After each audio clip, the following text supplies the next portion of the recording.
going to do the first read for pages 134 to 135. Remember, we're focusing in on certain skills when we reread pages.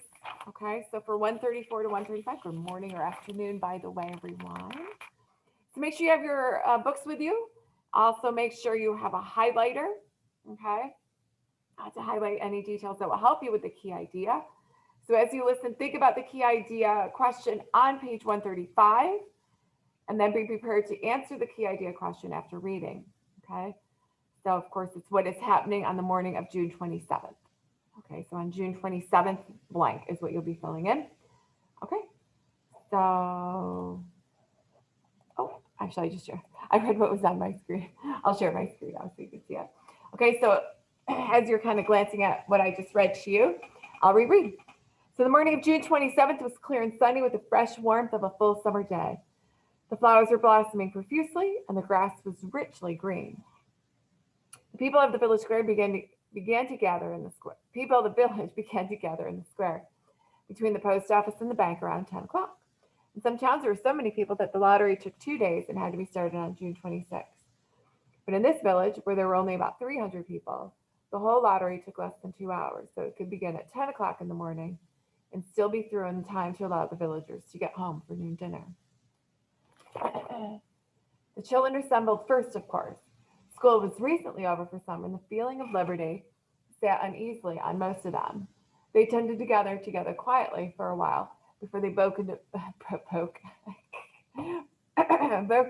most boisterous play, and their talk was still of the classroom and the teacher, of books and reprimands. Bobby Martin had already stuffed his pocket full of stones, and the other boys soon followed his example, selecting the smoothest and roundest stones. Bobby and Harry Jones and Dickie Delacroix, Dixie. The villagers pronounced this name Delacroix, eventually made a great pile of stones in one corner of the square and guarded it against the raids of the other boys.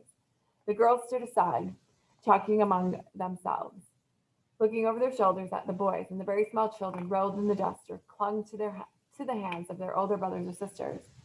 Soon the men began to gather, surveying their own children, speaking of planting and rain, tractors and taxes. They stood together away from the pile of stones in the corner, and their jokes were quiet, and they smiled rather than laughed. The women, wearing faded house dresses and sweaters, came shortly after their menfolk. They greeted one another and exchanged bits of gossip as they went to join their husbands. Soon the women, standing by their husbands, began to call to their children, and the children came reluctantly, having to be called 4 or 5 times. Bobby Martin ducked under his mother's grasping hand and ran, laughing, back to the pile of stones. His father spoke up sharply, and Bobby came quickly and took his place between his father and his oldest brother. Okay, so at this point, make sure that you write down what this section is primarily about. Your prompt, once again, what is happening on the morning of June 27th. So on June 27th, make sure you always have punctuation at the end of your sentences, even if they give you the prompt at the beginning. And let me end this one so I can do the second read.